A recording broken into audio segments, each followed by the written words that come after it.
Saudara-saudari, marilah kita mendengarkan renungan dengan judul Harus Bisa Mengampuni,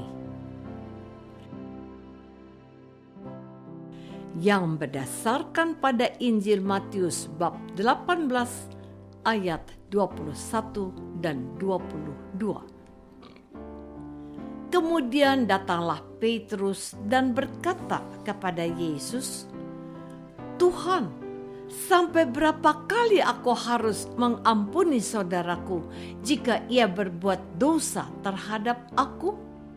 Sampai 7 kali? Bukan, melainkan sampai 70 kali 7 kali." Dalam nama Bapa dan Putra dan Roh Kudus. Amin. Saudara-saudari terkasih dalam nama Tuhan Yesus Kristus. Pada suatu hari ketika saya ditugaskan untuk mempersiapkan para calon baptis dewasa di sebuah paroki, seorang calon baptis bertanya kepada saya begini, "Apa yang bisa meyakinkan kepada saya bahwa Yesus itu adalah Tuhan dan Juru Selamat dunia?" Apakah saudaraku sudah siap memberikan jawaban kepada pemuda yang ingin meninggalkan keyakinannya untuk percaya kepada Tuhan Yesus ini? Pertanyaan ini sesungguhnya memerlukan penjelasan yang tidak hanya sebentar dan sekedarnya saja, melainkan butuh waktu yang panjang dan pengulangan yang mendalam. Namun pada waktu itu saya berkata kepadanya, Tuhan Yesus itu Anak Allah yang Maha Rahim. Dia akan menerima kamu apa adamu dan akan mengampuni semua dosa-dosa yang pernah kamu lakukan. Sebab Dia itu Tuhan dan bukan manusia. Tanyanya lagi, apa memang demikian? Sebesar apapun dosa saya? Aku menjawabnya, ya.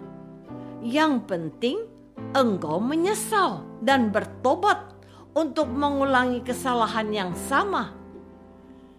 Ia menawar lagi, kalau saya masih berbuat dosa yang sama, itu kelemahan kita. Kita bisa berbuat dosa lagi, tapi apakah engkau masih mau mohon ampun kepada Tuhan? Dia diam dan tidak bertanya lagi.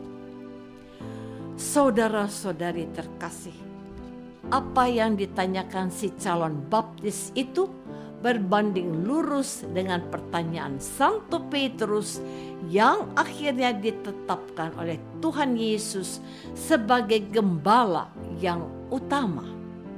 Dalam refleksinya, Santo Matius menempatkan pertanyaan ini pada mulut seorang gembala agung yang bertanya kepada sang guru, apakah saya sudah cukup menaati apa yang diajarkan para nabi sebelumnya kalau saya mengampuni saudara yang berdosa sebanyak 7 kali?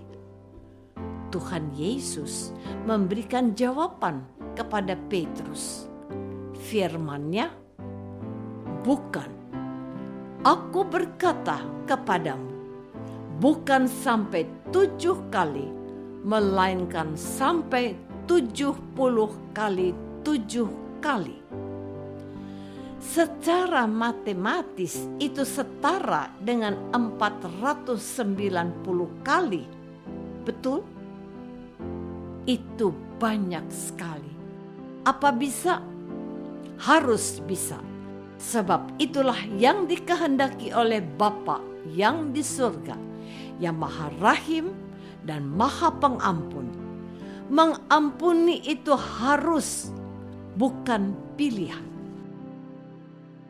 Saudara-saudari terkasih, Tuhan Yesus kemudian memberikan penjelasan tentang pengampunan melalui sebuah perumpamaan.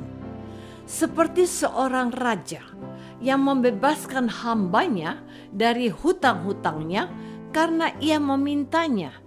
Namun sayangnya hamba itu tidak berbuat hal yang sama kepada temannya yang hanya sedikit hutangnya. Maka raja itu murka dan menyerahkan hamba yang tidak tahu berterima kasih itu kepada para algojo-algojo sampai ia melunasi hutang-hutangnya. Maka Bapakku yang di surga, firman Tuhan Yesus, akan berbuat demikian juga terhadap kamu apabila kamu masing-masing tidak mengampuni saudaramu dengan segenap hati. Saya pada hari ini mau menegaskan kepada saudara-saudaraku kekasih, memang ini yang diminta Tuhan Yesus dari kita yang sudah menjadi murid-Nya dan ingin menjadi pengikut-Nya. Hendaklah engkau sempurna seperti Bapamu yang di surga adalah sempurna. Matius bab 5 ayat 48. Termasuk di dalamnya adalah sanggup mengampuni seperti Bapa yang di surga. Cinta Bapa itu digambarkan dengan sangat indah oleh penginjil Lukas dalam Injilnya bab 15 tentang Bapa yang baik yang menerima kembali anak bungsunya yang telah durhaka kepadanya. Tidak ada kata tidak bisa untuk menerima orang yang berbuat dosa kepada kita selama orang itu mau bertobat. Saudara-saudari terkasih, tentu kita semua masih ingat akan apa yang sudah diteladankan oleh orang kudus abad ini, yaitu Bapak Suci Santo Yohanes Paulus II. Beliau nyaris meregang nyawa karena percobaan pembunuhan yang dilakukan oleh Ali Aka Mehmet. Mehmet memang dipenjara atas perbuatannya itu. Namun, lihatlah betapa mulia jiwa suci Santo Bapa ini. Beliau mendatangi Ali ke penjara di mana ia ditahan. Mereka bercakap-cakap dari hati ke hati dan beliau mengampuni Ali atas percobaan pembunuhan yang telah dilakukannya. Bukan peristiwa pembunuhan Paus itu yang diingat orang, melainkan teladan pengampunan Bapa Suci itu yang terus menggema.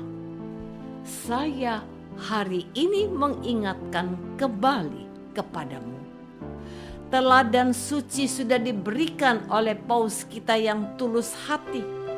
Kita bisa mencontoh dia, namun dia, Bapa Suci itu, telah mengingatkan kita pada Sang Firman untuk mengasihi semua orang, juga orang yang memusuhi kita. Tuhan Yesus menegaskan juga begini, kamu telah mendengar firman, kasihilah sesamamu dan bencilah musuhmu.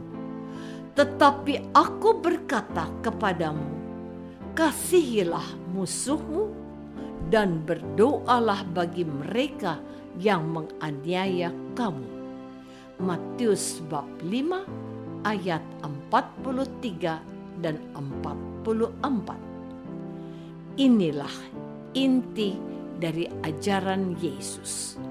Mengasihi seperti Bapa di surga yang menurunkan hujan dan memberikan panas untuk orang benar maupun orang yang tidak benar. Allah itu adalah kasih.